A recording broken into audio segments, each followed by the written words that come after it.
شهید درته وایم ځوانان خاص کر ځوانانو ته د غلطو مجلسو څخه ډډه وکړي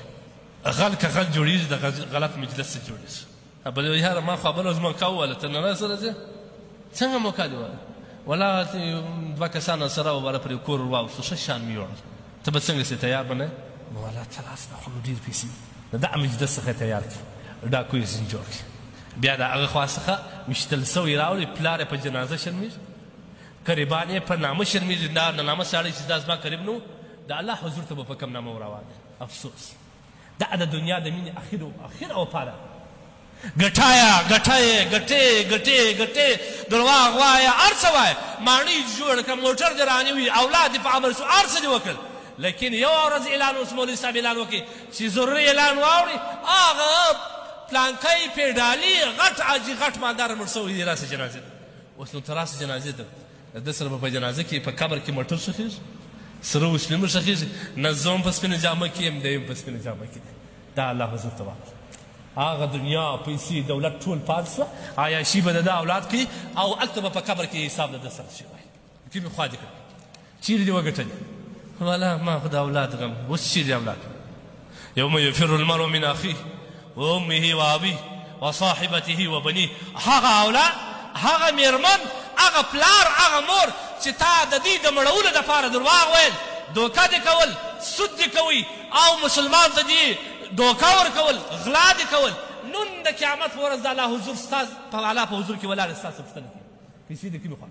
چیرې دې غلا وکړه ولې دوکه وکړه پلانکی په دا وخت کې چې په ځان پوه سې مور ته به لاس مور دې څه کومک خو راکړه یوم یفر المرء من اخیه و امه و ابیه مور ځینې زغري بچی ما پرېږده اخیه هغه ورور چې کشران و تا ورته ګټلې تا درواغ ورته ویل تا سود ورته کوي تا هر څه پیمنټ تا ورته کوي هره معامله خرابه ده هغه ورور ورته وایي وروره خپل کار دې کوه ما ته مه رانږدې کېږه افسوس د هغو پاره هغه بچی چې ستا د نسل پیدا و تا پر سینه باندې شوی تا پیسې ورکولې تا نازوي تا رازوان کوي ستا د مال خاوند سو ستا د مال میراث درته پات سو هغه بچی به درته وایي اوس ما سره وفا وکړي بچی ورته وایي بابا چې پر کومه لار دې ګټلې د هغه جواب په خپله ورکړه ما ته مه رانږدې کوي قرآن دا وایي یوم هغه ورځ ده یفر المرء من اخیه ورور به د ورور زغلي و امه و ابیه مور به د زوی زغلي پلار به د زوی زغلي زوی به د پلار زغلي زوی به د مور زغلي او خپل د هغه ګرانې مېرمنې څخه به زغلي مېرمن به د ده څه زغلي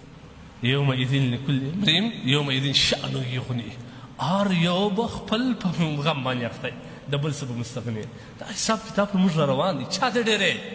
ولې غلا کوې ولې درواغ وایه په خپله معامله کې ولې د دنیا په لالچ کې راغلی ته خو موړ یې ته خو په یوه ډوډۍ هم ګزاره کولی سې اولاد ولې خرابوې حساب بیا ستا سره کېږي ځوانانو د خدای روی وګورئ په معامله کې خرابه معامله کول یو عبادت هم نسی کېږي خواري به کاږي فالتو ستا په نوی نسل کې به هېڅ دا واور کم څوک چې غلا کوي یا سود کوي د هغه په نسل کې عالم نه پیدا کېږي دا یو زما خبره واورئ بیا په لټون هم پسې وکړي چې سره یو خواهي چې د حرام څه علاوه د حلال نه هم یو لار دی چې سراسر یې په بچو باندې حرام خوړلي زما د په خدای قسم یې که د په نسل کې نیک هلک پیدا شي د کافر په نسل کې مسلمان پیدا کېږي د زاني په نسل کې د زنا کول والا په نسل کې ښه زبردست حافظ د قرآن پیدا کېږي د ظالم په نسل کې حافظ پیدا کېږي قرآن د حافظ پیدا کېږي لیکن واوره کم څوک چې په خپل بچو باندې حرام خوري زما د په خدای قسم یې که د ده په نسل کې سم سړی پیدا شي و چې سراسر حرام به خوړلی که حلال یو ځل یا بیا به یو پیدا کېږي مه کوئ په خپلو اولادو حرام مه خوره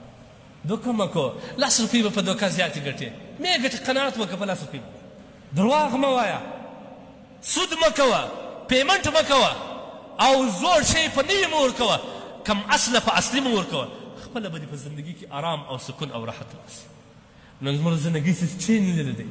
سکون نه لري هر یو چې د دکشینې یو دومره سا در باندې راوکړي سړی چې به دا سا به مې په هوا کړي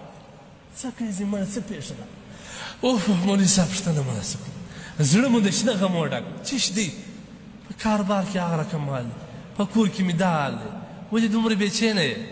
ستا په سره قناعت نشته در سره که قناعت در سره وای تا به روزانه د خدای حمد ادا کولی